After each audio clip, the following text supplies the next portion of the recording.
Hi, dear listeners. This is Kate Riga. I'm here to make a quick pitch that you consider becoming a TPM Prime member. TPM has used the member model for over a decade now, and our loyal members are the only reason we've been able to weather the turbulence of the media landscape and avoid the fate that has befallen so many other independent outlets. For $70, you get no paywall, fewer ads, access to the Hive member forum, a members only newsletter, and more. For $140 a year, you get all of that, plus no ads at all. Without our members, there is no podcast, not to mention that I'm out of a job. Thank you so much for listening and supporting us. We couldn't do it without you. Hi, this is Josh Marshall, and this is the Josh Marshall podcast featuring Kate Rika. Today, we're going to talk a bit about next week's debate, but we are going to start off talking about what seems like a new proliferation of, they're not, we were just talking about this before the episode started. They're not deep fake videos, which at least I understand as, an AI video editing created video of something that did not happen. What we're talking about in this case are these.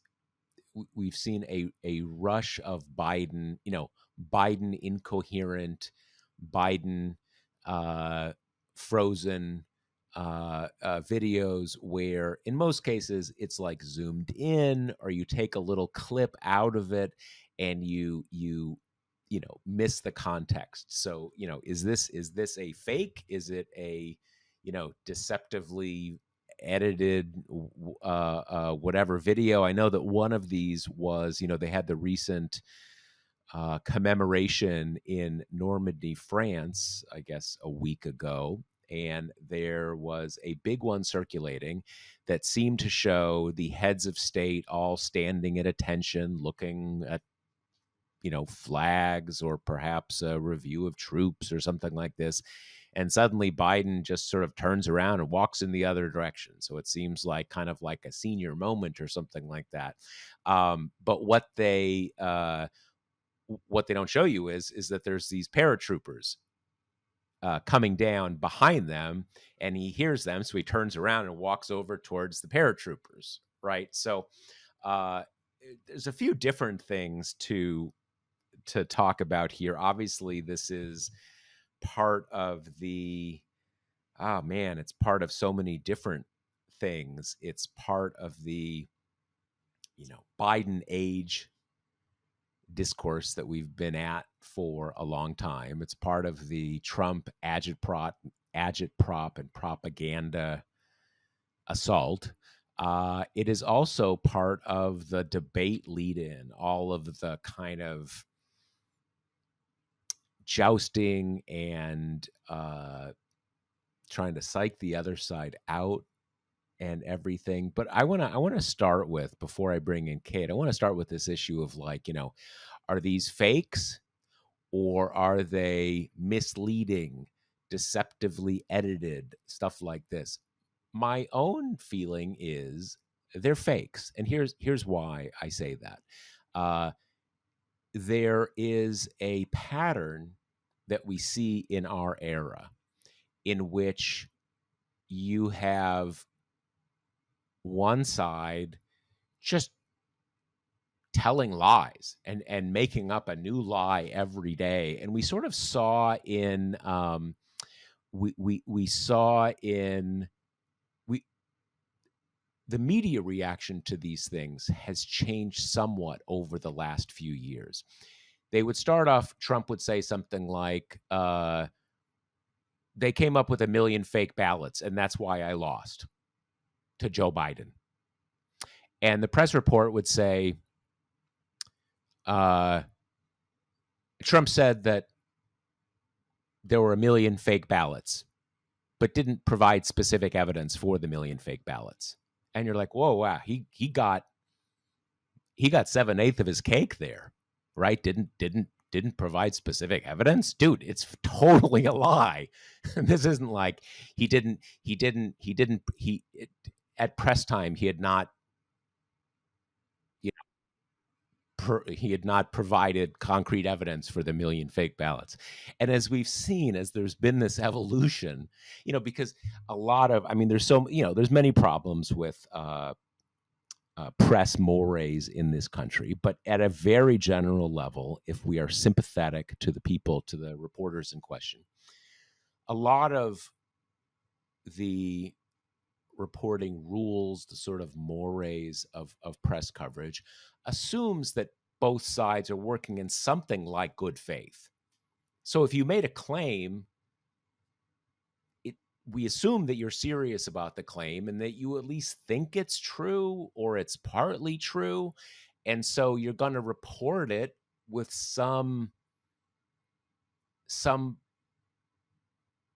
with that context, right? The sort of the press apparatus is not prepared, or was not prepared for, you just made something totally up. It's a lie. You're going to get caught eventually for lying, but you're just going to milk it for a few days before everybody catches up. So over the last few years, we saw this progression where press accounts would go from something like what I just described to now where they'll say he repeated the falsehood that there were a million fake ballots. Okay. Repeated the lie, blah, blah, blah, blah, blah. I think there's something similar here with these videos in the sense that someone, I think it was maybe someone in the Bulwark mentioned this. I can't remember. Someone somewhere mentioned this, that these are not videos that you would just watch the press coverage and say, "Wow, Biden looks terrible there," and someone has to come later and explain to you, "Well, you didn't try to get the full story." Someone had to look at this video, say, "Okay, look, if we crop it right here, that's going to look really bad." Now, is that fake? Well, it, it no pixels have been changed. You're not using some sort of, computer animation, AI, something or other to create a fake video. But it is similar in as much as you are putting out something that is false. Where pixels are is a little besides the point. And the people who are trying to keep you in line are going with misleading, deceptively edited, this kind of mealy mouth kind of thing, and that's just a mismatch. And that's why I think you say they're fakes. Is something intentionally manipulated to tell you something happened that did not happen? That's a fake. And again, I think that is the right way to put it. Because again, otherwise, if you say like misleading, well, you know, did Biden get confused and start drooling and babbling, and you're saying that the video didn't show him sort of becoming lucid again as quickly as he did? I mean, misleading, it's fake. And this is you can't have the people trying to clarify what happened and did not happen limited to mealy mouth words that allow liars to get, half the benefit of the lie, for lack of a better word. I don't know. What do you think, Kate? I got like a little panicky when I was looking into this morning because this election, just more than any other before, social media is just like so dominant. And that sounds kind of silly because, like, obviously Facebook played such a huge role in kind of the past two presidential elections. But the rise of TikTok is just perhaps even more insidious. I mean, it targets a different group of people as well. And maybe that's the danger that, Facebook was kind of mostly duping these middle aged or old kind of prime Fox News audience. So you could maybe Mhm. say, well, this was a lost contingent to begin with. And TikTok is so the domain of young people who would, Yeah. traditionally be part of the Democratic base. But the proliferation of these clips, I mean, you mentioned the one where it looks like he's wandering off and he's talking to the paratrooper.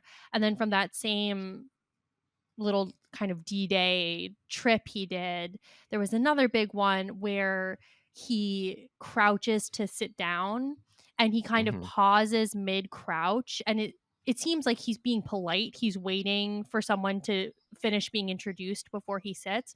But then that became he's trying to sit in an invisible chair. He doesn't know where the chair is, or on some even more kind of right wing fringes that he pooped his pants in that moment is what's happening.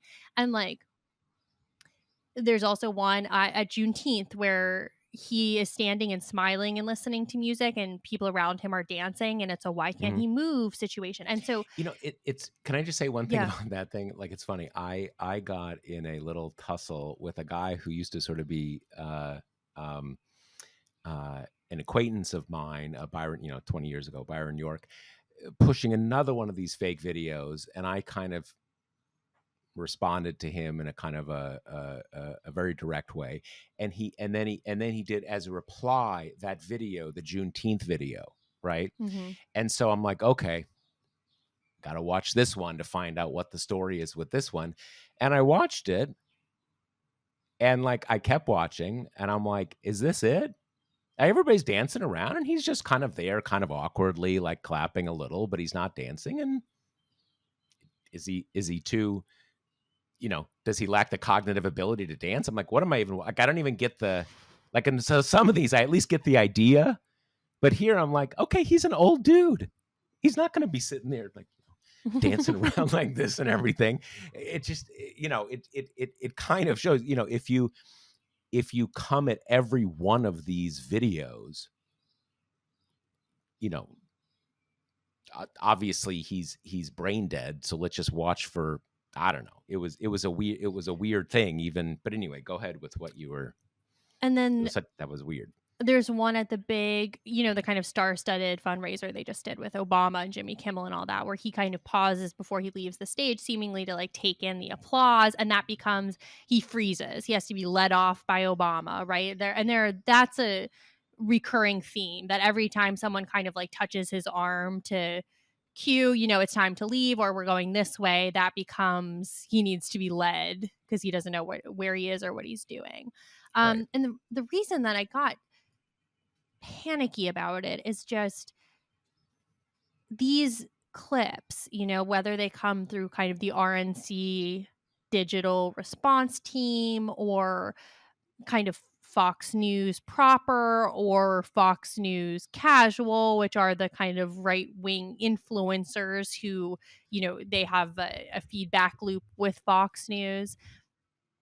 You've got all that stuff going and those clips, do huge numbers. But then on top of it, you've got now kind of all the Murdoch properties getting in on the game. So the New York Post has been doing this on a near daily basis. Like their cover will be based on one of these kind of deceptively edited clips. And then perhaps most worrying to me, Sinclair is all in on the action, which our listeners will know is, the big kind of right wing conglomerate that controls basically all the local news channels.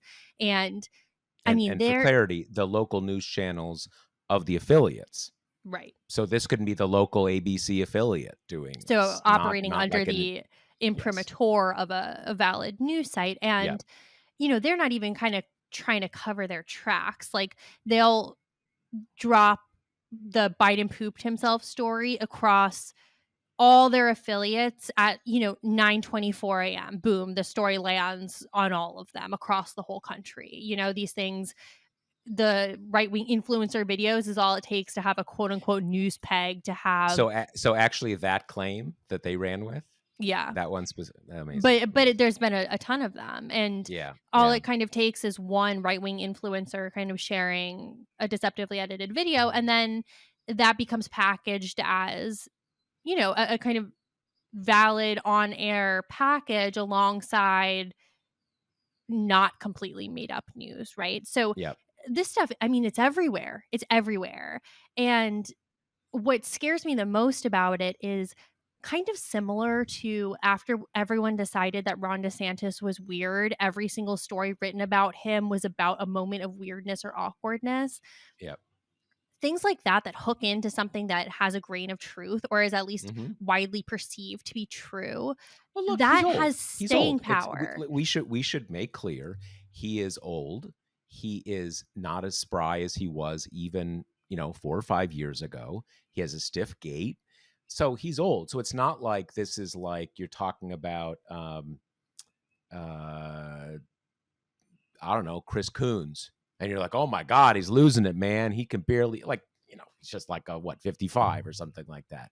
So it is there are these things about how to put it exactly. He's old. So so it's not like there's nothing you can kind of hang on to, right? You look at it and you say, "Oh, he's an old guy. He's what? He's Which almost 82 years old." which is why it has such staying power and reads as believable to people, and that's what's Mhm. really scary because we've seen different iterations of the fake stuff where it's just, for instance, there was one last election cycle where Biden was putting an "I voted" sticker on the front of his granddaughter's shirt, and that was deceptively edited, and then, like, the scary contingent of the right was like, "Oh, he's a pedophile. He's, like, feeling up his granddaughter."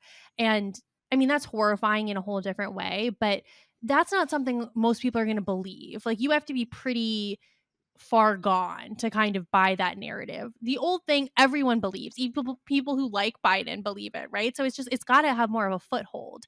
And the only silver lining I can really see in it, I don't even fully buy because that would be okay. They're putting the bar in the basement. Like, if Biden can stand up and complete a sentence at the debate, that's a win, right? And to some degree, I think that's true. But I'm also concerned that it won't matter because most of the people who are kind of being fed this garbage to begin with are only going to see his worst moments of the debate and be like, well, confirmed, right? They told me he was losing his marbles and that he can't walk and that he's too old, and look at these moments in the debate where he stumbled over his words or said the wrong name or whatever, and confirmed what I thought was true.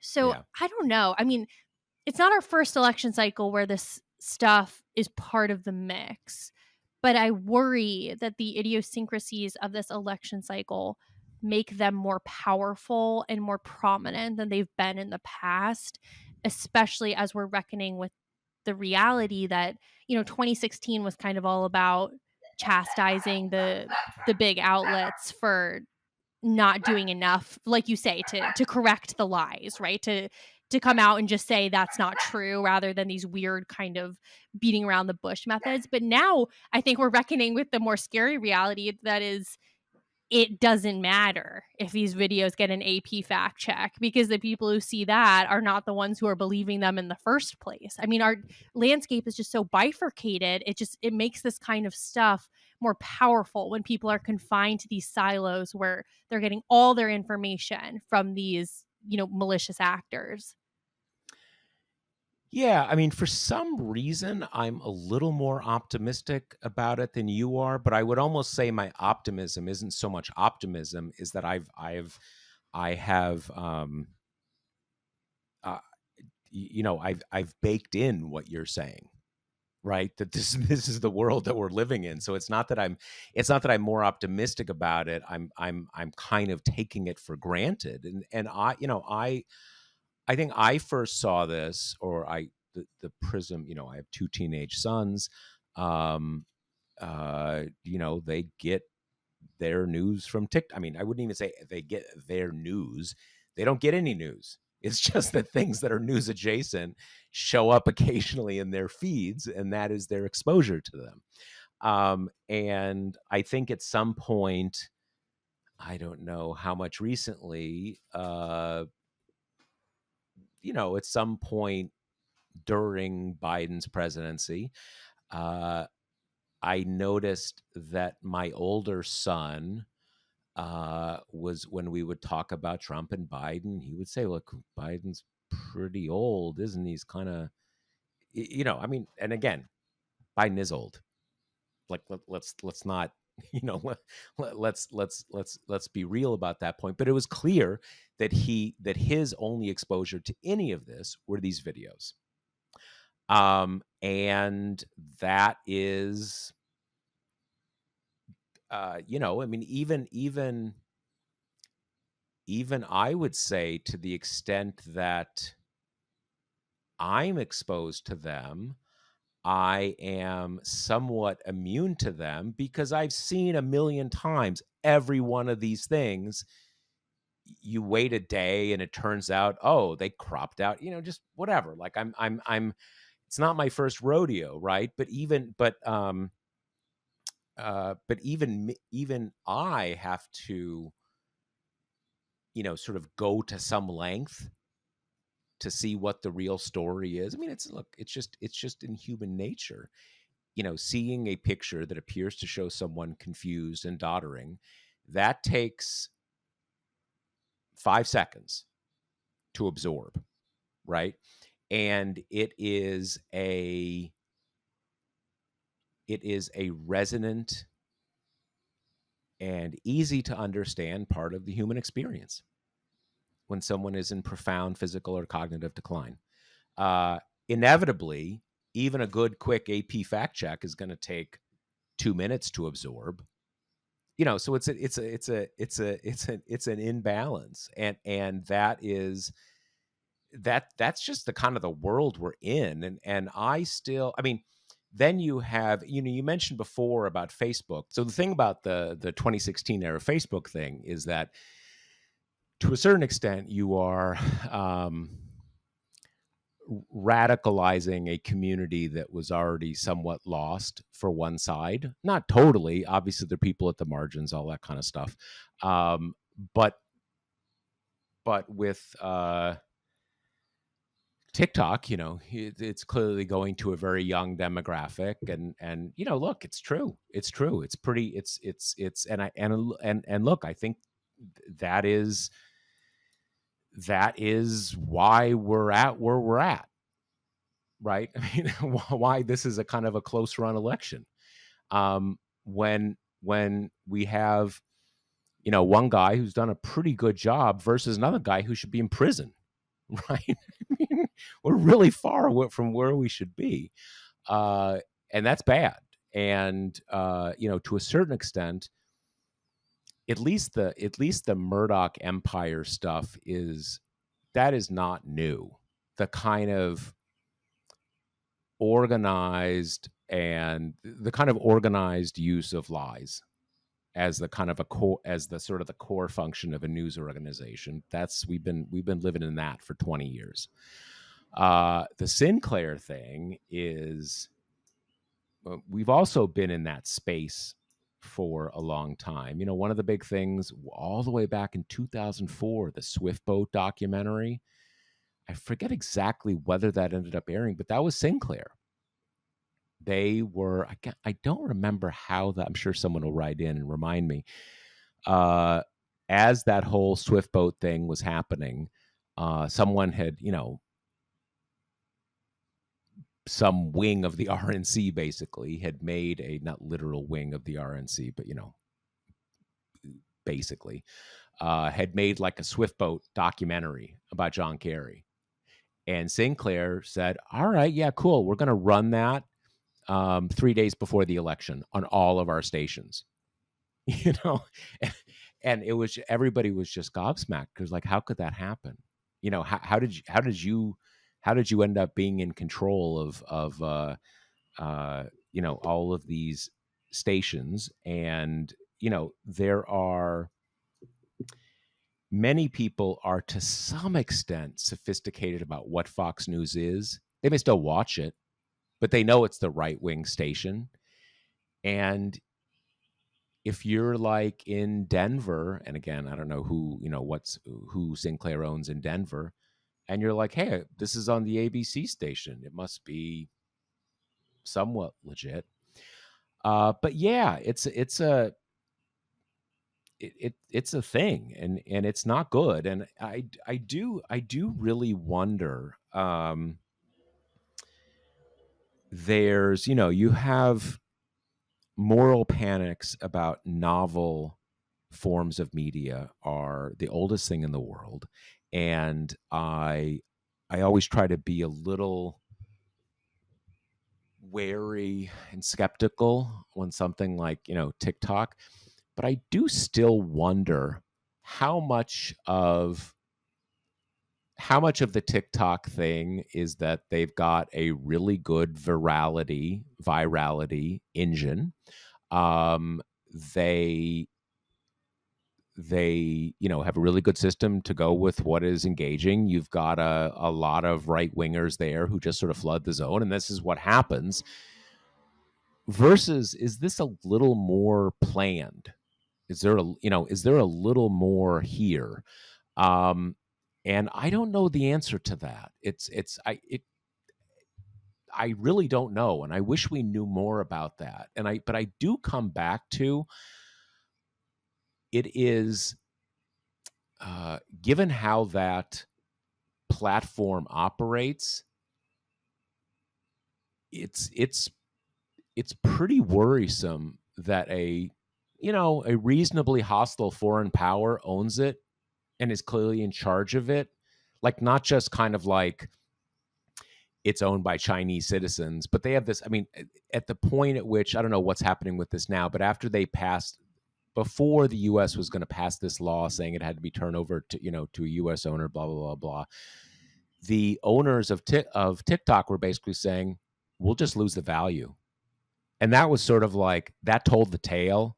Because if this is a business, you're not going to say, on a point of principle, we're just going to eat a $50 billion loss. Like, that doesn't happen. So clearly there's something. So I don't know. It's not good, to put it mildly. And the most optimistic I can say is that it's already happening and we're tied, which is like, I'm surprised we're not 10 points back, frankly.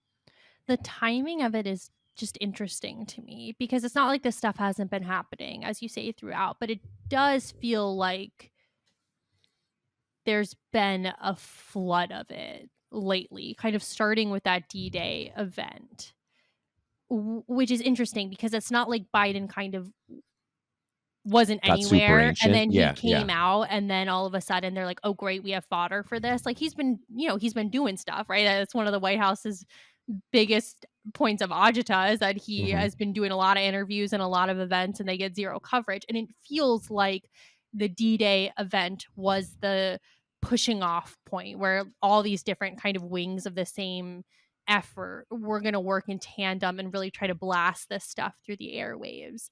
And in terms of kind of strategy, the only thing you can think of is, well, the debate, right? That's the big event that's coming up. That is what they're seeming to be kind of seeding the field for. But again, and I already, I expressed my concerns that they'll just take out clips from the debate anyway to kind of prove the priors. But we've also been in that situation before, like with the State of the Union, right? The big concern was that it doesn't matter how well he performs, it's a long speech, he's going to have a few bad moments, and those bad moments will dominate.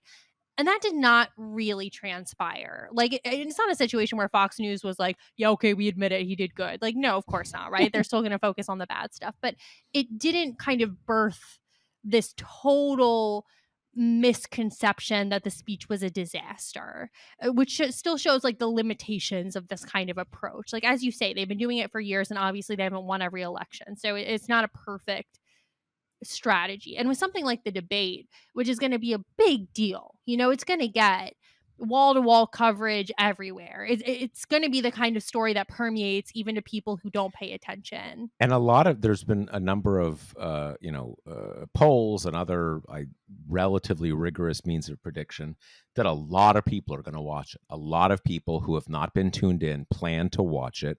And at a certain level, these things kind of can boomerang a little, which is sort of what happened with the State of the Union. I mean, I think for him it was a good speech.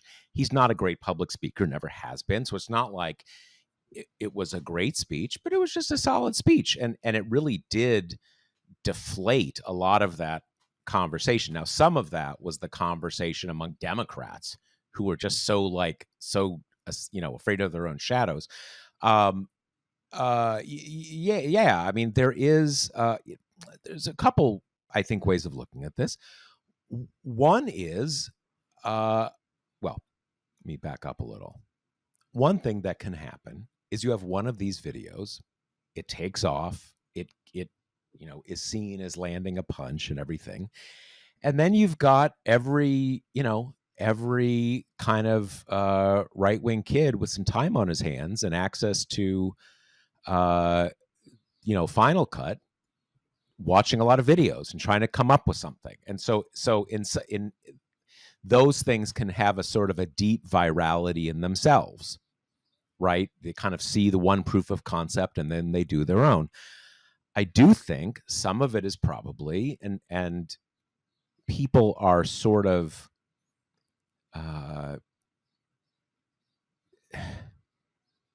people are so freaked they've sort of lost sight of this. But if you look at the trend line going back to January, Biden's been catching up with Trump over a period of a few months. Now, catching up, we're talking about very small movements in a very polarized electorate.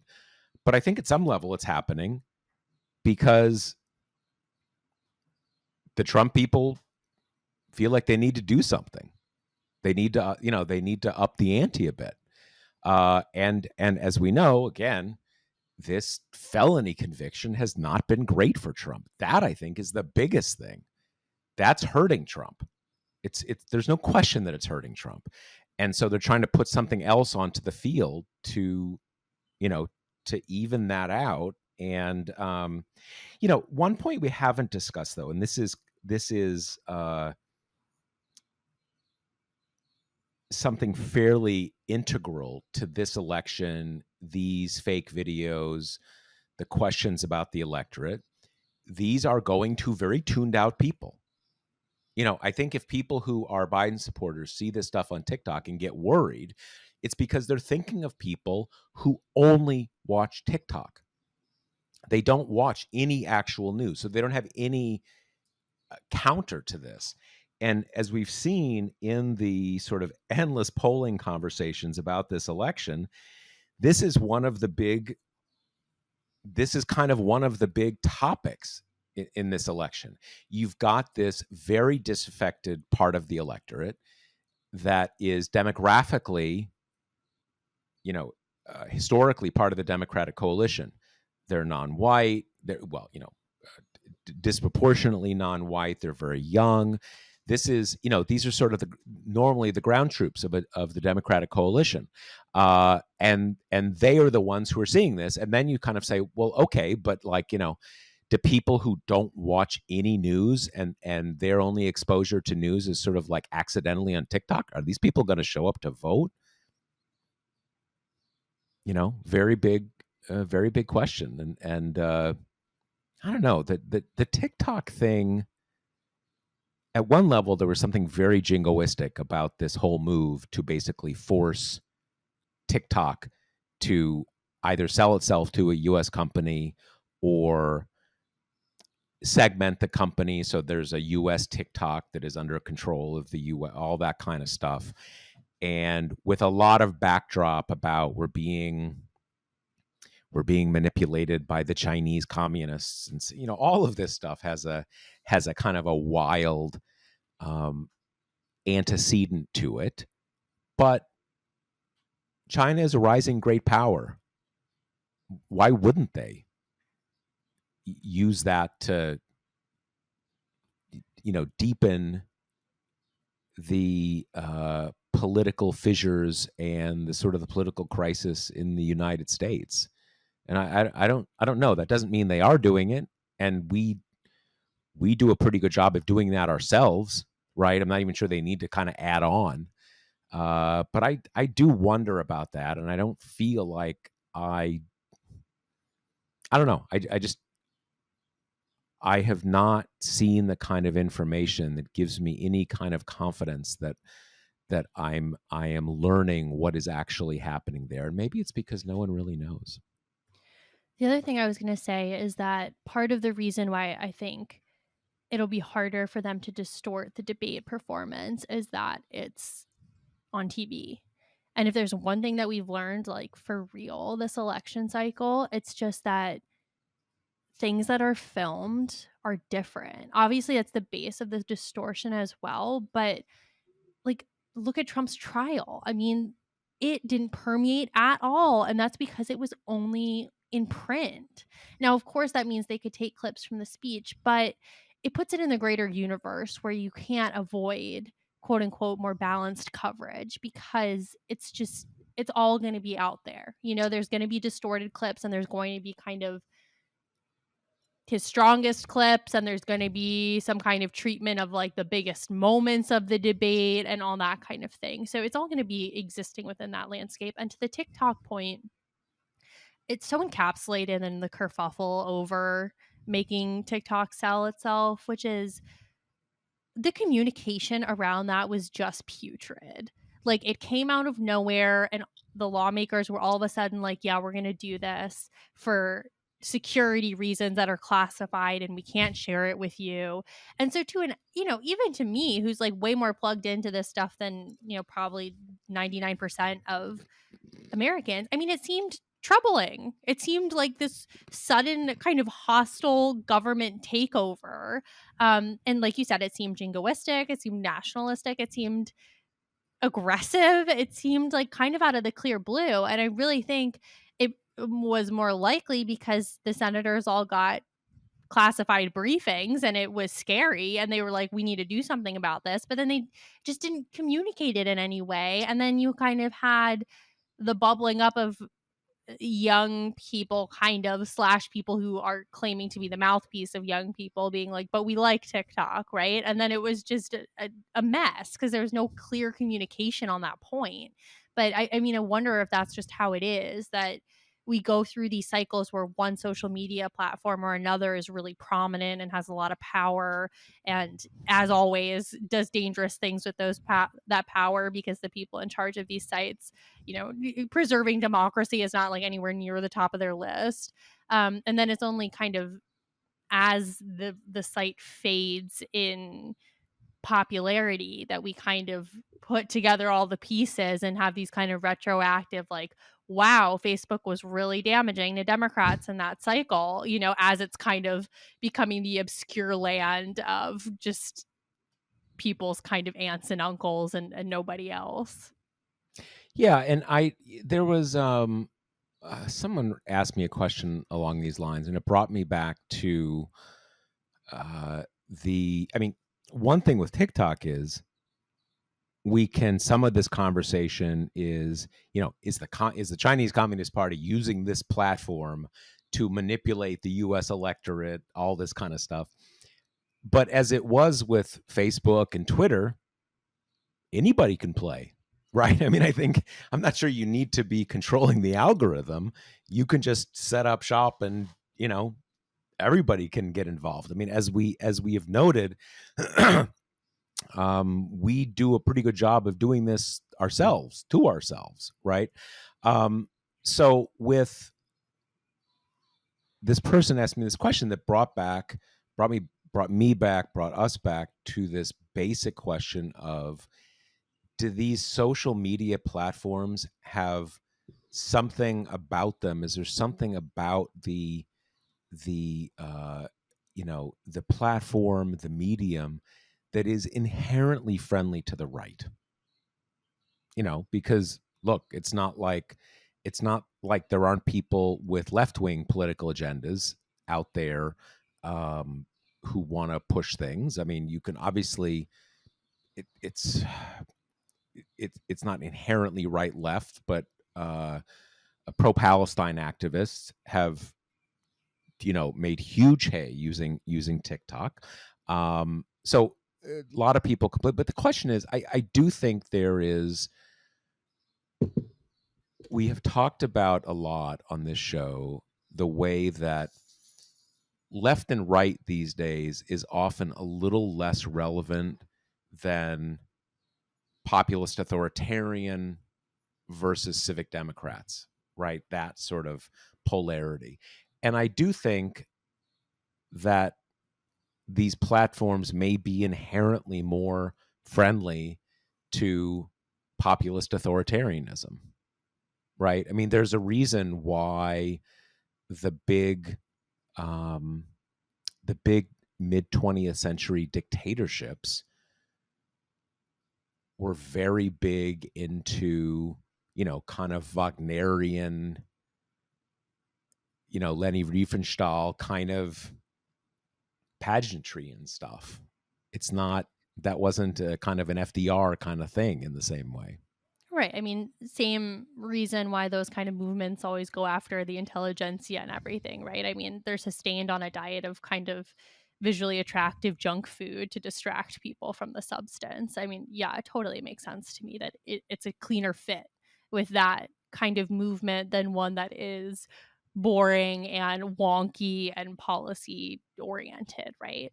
Um, so let's kind of transition into the debate a little bit. We're going to do the bulk of this stuff next week because the debate's on Thursday. So the pod will be kind of right before it. But the rules were finalized this weekend. We're going to get the mics muted when the other person is talking, no live studio audience. They can't have any notes.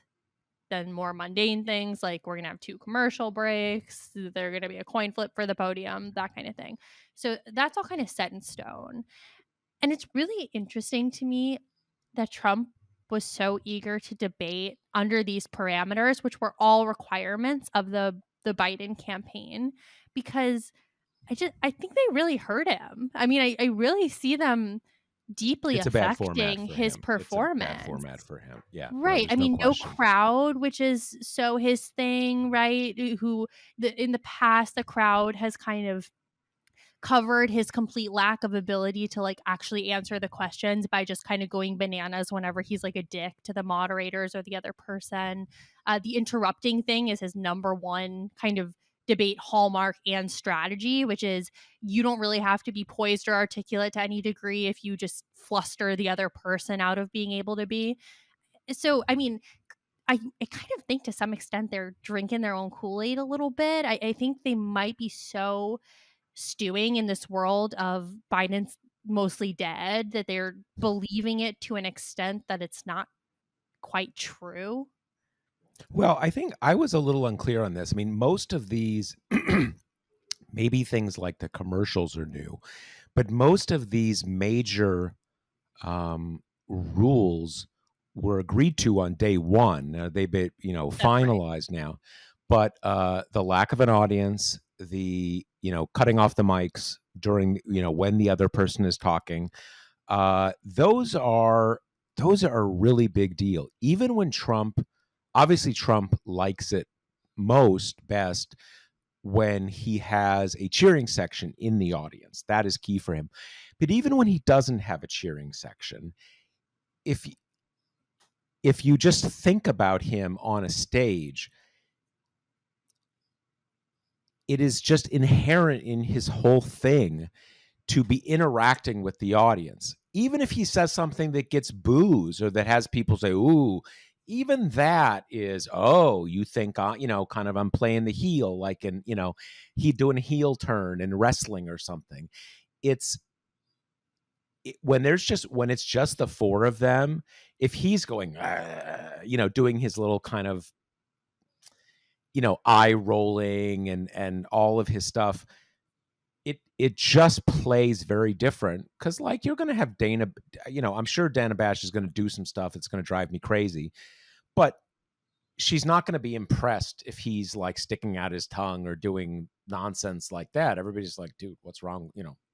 What's wrong with you? Totally. Now, And oh, can I say one thing about the mic thing? It's important to remember that when you're Biden there, if Trump starts talking over you, you still hear him. It's not like he's silent because he's right near you. So it's not a total thing. And you'll get picked up, but it's still significant. It's still pretty significant. Yeah, and with the audience thing, whenever Trump doesn't have that energy, that's when he goes into hostage mode. You know, you think of this whenever he kind of gave like Oval Office addresses, or the kind of direct to camera thing where there's only, the press corps assembled. Yeah. That's when he gets bored, and he's not good at hiding that he's bored, so he just, like, kinda reads off the teleprompter. He doesn't do the asides or his weird tangents, it's just it's low energy him, right, when he doesn't kind of have adoring people there. So I really think that's a big deal, and, I mean, clearly conveys their belief that he's gonna kinda knock Biden out of the park, but I don't know what that's premised on, because he also hasn't debated in 4 years, and it's not like he was great at it to begin with. And we've had these stories come out that bolster this, that which I think is part of expectation setting, but that he's not doing any of the traditional role playing debates that candidates or presidents do before, where they have, one of their kind of quickest people play the opponent, and they kind of they do dress rehearsals for the debate Mhm. beforehand. And the reports say, again, keep grain of salt, right? This is expectation setting, but that he's not doing the play acting stuff, that he's having quote unquote policy sessions with people on like immigration or how to combat the January 6th stuff, which is just, it's the funniest premise in the world to be like, yeah, like our guy doesn't need to do the dress rehearsals. He's more of a policy wonk. So we're just going to kind of drill the specifics while, Trump kind of like toddles out of the room in the background. Like, it's the most ridiculous premise in the whole world. We mentioned before how the old press mode was based on some threshold level of both sides operating in good faith. So when they talk about your prep, and they say, one of the normal things in a lead up to a presidential debate is they'll say, well, Ron Klain is playing Trump in the debate things.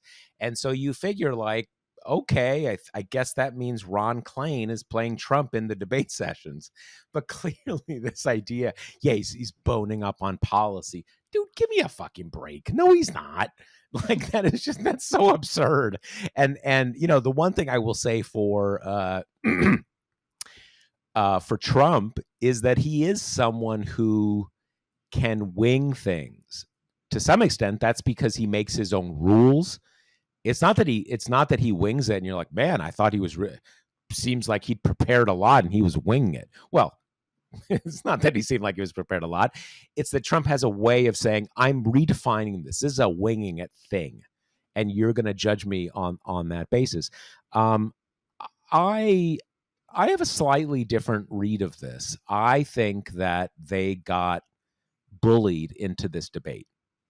Biden, apparently, we learned afterwards that there was kind of out of the eye of the press, there had been some back channel conversations in the week or two before the debate was agreed to between the campaigns. Like, let's kind of talk about, what can we agree on? What can we not? And Biden came out with this sort of like, yeah, debate me, bro, kind of taunt. And Trump immediately agreed to it. And I think they kind of got bum rushed into it because I don't think Trump wanted to seem like he was afraid to debate.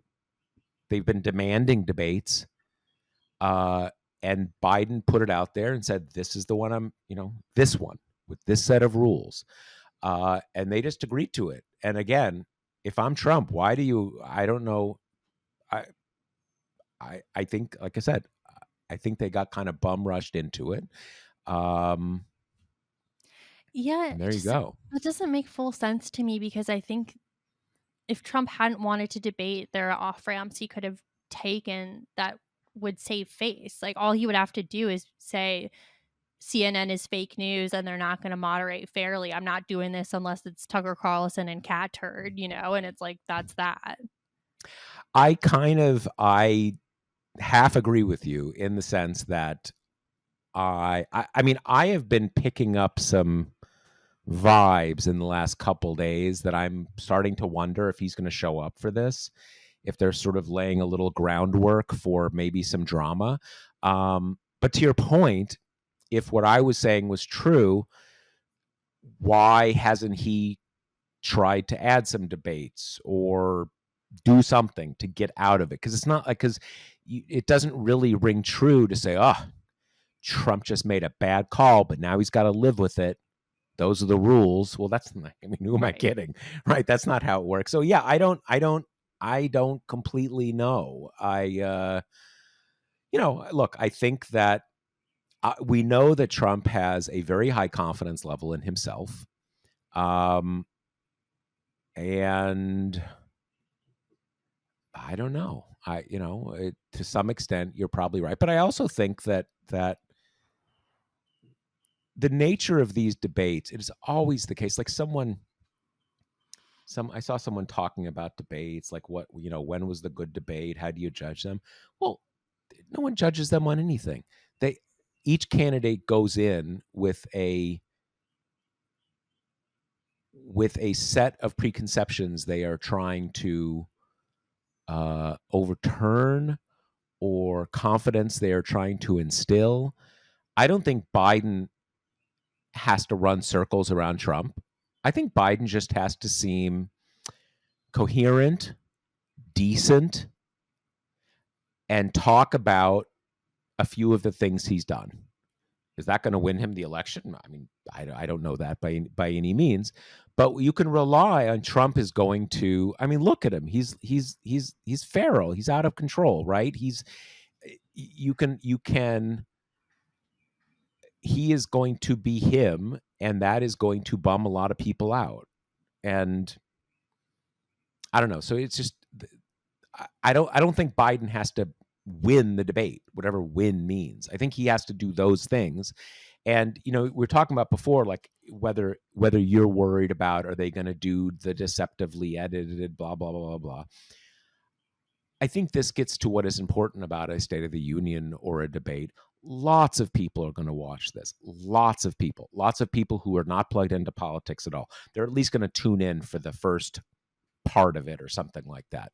And if you're kind of like, 22-year-old Joe TikTok, maybe you don't watch it, but a few of your friends watched it. And assuming that it is something like what we saw in the State of the Union, that you look at him, you're just like, he's an old guy, but he's clearly like, present and coherent and whatever. You see that, and then someone comes up with a video, you're like, dude, I saw him. Like, I saw him. He's not like that. It just doesn't. It just doesn't work the same way. Where, I mean, who watched the D-Day commemoration events live? 1/100th of the population. I don't even know where it was on TV, right? So it's just, in that sense, it's totally different. And look, I mean, obviously, one thing, if we think back to debates in 1996, 2000, 2004, the Obama era debates. I mean, obviously Trump was getting into a different space. In most of those debates, you have both players are sort of inherently conservative, in the sense that they've got their talking points, they've got their policy issues they want to talk about. They're going to come in with a few zingers that they may or may not find a key moment to drop on the other person, that they may or may not present, well. But you never have someone like Trump who might, like, I don't know, who knows what he's going to do, right? He might do something totally insane. He'll say something. He just introduces such a wild card into it that you can't rule out something totally crazy happening, or him doing something that generates terrible publicity for him, or doing something that is so off the wall and so unexpected that it just throws Biden or the moderators for a loop. And I don't mean throws Biden into kind of like a glitch. I just mean that, just so weird that Biden doesn't know how to react, because who does know how to react to Trump? So it does, kind of put a wild card out there. But look, I mean, we did this 4 years ago, and Trump didn't do that great. I'm not sure Biden killed him, but I think in general the consensus was that Biden did, you know, that it was a net plus for Biden. I forget this now. Wasn't it there were going to be two debates, but then he got sick and he couldn't do the second one, and there was only one. There was definitely only one. I don't quite remember the causation chain. I'm pretty sure it's that he got sick, and so the next one was canceled. It would make I don't. sense. I mean, Trump had knowingly exposed him the night of, so it's, like, crazy that that's not even, like, a top 10 kind of Trump misdeed at this point, you know? That's a deep cut for those of us who are paying close attention, and it's like, Right, yeah, and, like, tried to kill the other guy, you it's know? like it's like an obscure thing, but I mean, given that in that year our whole world was like, did you expose someone? Were you inadvertently, was someone irresponsible? Something like this. And I think that was what was it still? I think that was still in the era where there weren't a lot of tests. So the fact that Yeah, they could get, like, I think there were tests, but there weren't a lot of them. They were hard to come by. right. So it wasn't like I think this was still in the period where it was the fact that they had access to constant testing made the White House world a little different. There were tests out there. They were testing and stuff, but it wasn't ubiquitous. I thought, in that new Biden ad they have out where it's all 34 felony convictions, felony, felony, felony. One thing they added there that is really good. They also say found responsible for raping a woman. Mhm. There's a kind of a literalism people have that, well, okay, he wasn't convicted. It was preponderance of the evidence and it was a defamation trial. So, okay, it's not dude, you're overthinking it. You're way overthinking this. A court of law determined that he was responsible for raping a woman. Why complicate that? And this isn't like the ends justify the means, play it for all it's worth. A court found he was responsible for raping a woman. This isn't something this isn't a claim someone made on TV. This went into a courtroom. This is real. And there are a lot of Democrats out there now who are saying, fuck, we thought we were going to have these 4 trials. Now we're down to 1 trial. But I mean, there's other trials. And so I think that was very effective. And they said, found, found that he had, was a lifetime business fraud guy, that he raped a woman. This is all true. You get it out there. And that's why I think the felony thing, I think we discussed this in one of the earlier episodes. The felony thing is a significant thing, not just in itself, that it's a hook to revisit all of these other terrible things he's done and which he has been found responsible for. Maybe not criminally convicted, but it's been taken through a court and he did it. Yeah. I mean, when Trump is telling the world that you shat your pants on stage, I don't think you have to twist yourself into knots to use the phrase, liable for sexual assault. I think you're entitled to take a little bit of a non-wonk shortcut to get to the same end result.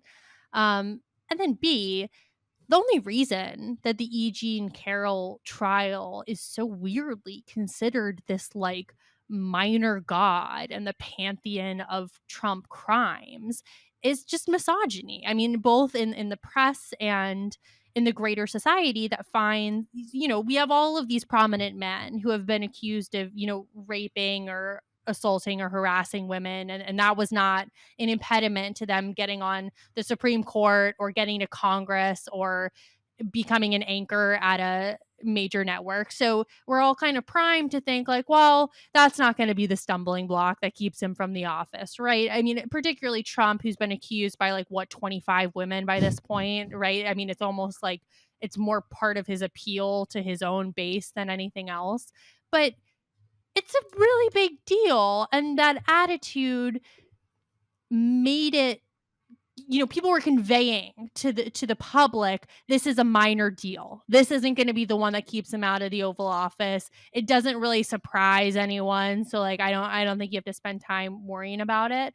But in an election cycle where Democrats kind of slam dunk thing that they're arguing is abortion and the stripping away of women's bodily autonomy rights, feels like this kind of nestles in pretty neatly beside that and gives you an even more direct tie to Trump. Whereas with the abortion stuff, they have to do a little bit of the court did it, but it's Trump's court, right? There's an intermediate step there that the E. Jean Carroll verdict helps you just draw a straight line that exists within the same universe of issues that has already been proven to be electorally really beneficial to Democrats.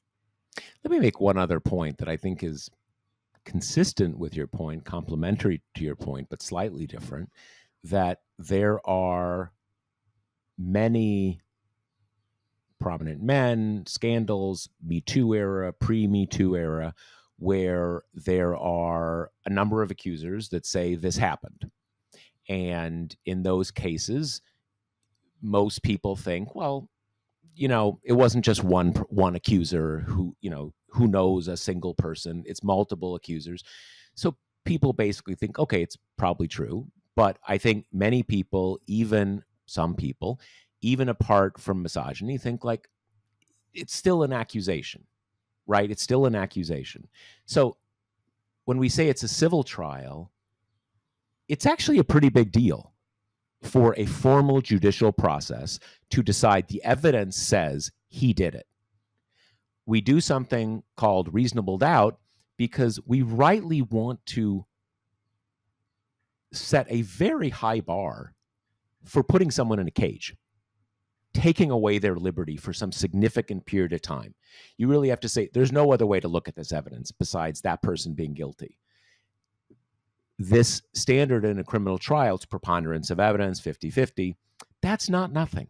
That is actually a very big deal, and it distinguishes it from the vast majority of accusations, even ones that are generally assumed to be true, that just never get into a criminal court.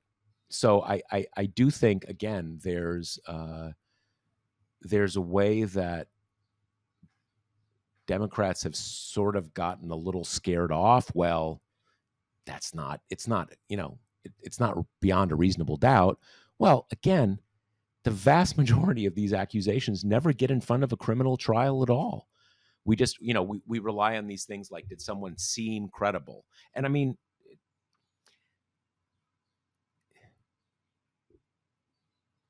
that's fundamentally different from a formal judicial process. So it's insane that you wouldn't be talking about this constantly. A jury said he did it. And like, let's be honest, of course he did it. I mean, you just don't end up with like dozens of women claiming you fondled them or assaulted them or raped them. This is what he does. So like, of course he did it. It is amazing. There's just this, as we've talked about many times, there's this reality distortion vortex that operates around him where you actually have people say like, a jury said he raped her, but only on a preponderance of evidence. Can we really use that in an ad? Like, what? You know what the standard is of using things in 30-second ads? There are no standards. Do you know what the standard of what section of the American public knows about the different evidentiary standards in a civil versus a criminal trial? Like, God, let's not sweat the small stuff, Yeah, well, you can. It is noticeable. They were in that ad. They're very careful to say found liable. That's the key. If you say convicted, that is wrong. He's not convicted, so you get the right. You sort of cross your T's and dot your I's, and if he wants to say, hey, I was only found to have done it on a preponderance of evidence margin, man, run that ad yourself. Run that ad nonstop. We'll even pay for you to run that ad, your ad in that case. It's just, so that was good. And I hope that's I hope that is a sign of what is to come with them. Because look, again, you're talking about one guy who has been president, who's done a pretty good job by, I think, most measures, and another guy who should be in prison. And And who might be. yeah, and who might be in prison. Um, and in some ways, that is really what is on the ballot here, Yep. because there's almost no way that if he does not win this election, he is not going to do time in one of these cases, because the certainly the January 6th case, in any substantive sense, he's guilty as sin. But the legal questions there are fairly complicated, right? What crime you're committing, what affirmative acts, all that kind of stuff. That case down in Florida, man, he's guilty as sin. I'm not even sure what defense you can put on. He did it. He completely did it. So his freedom is on the line. And if you are looking at an election like this, where, quite apart from the kinds of things that over the top partisans may say, when the person running for president really should be in prison, given the crimes they've committed, you need to make that case very affirmatively. Or what are you doing? You can't Which softball that. which they've begun to do. Like, there was that period right after the conviction where we talked about on the pod, we were a little worried. It was all quiet on the Western Front to some degree. And it does seem like, I would suspect, in response to initial polling showing that, oh wow, this isn't a boon to Trump, and like, some people really don't like this, and a lot of those people happen to be independents, that we're Yeah. getting the kind of more of a full court press in ads, in the phrase kind of convicted felon is in all the press releases now. It's Yep. they've clearly decided, okay, it's not, for whatever kind of nervous Democratic reason, it's not a risk to assert what has actively happened, which is that our political opponent was convicted by a jury. Yeah, and it's I don't know whether they have sort of evolved in their thinking.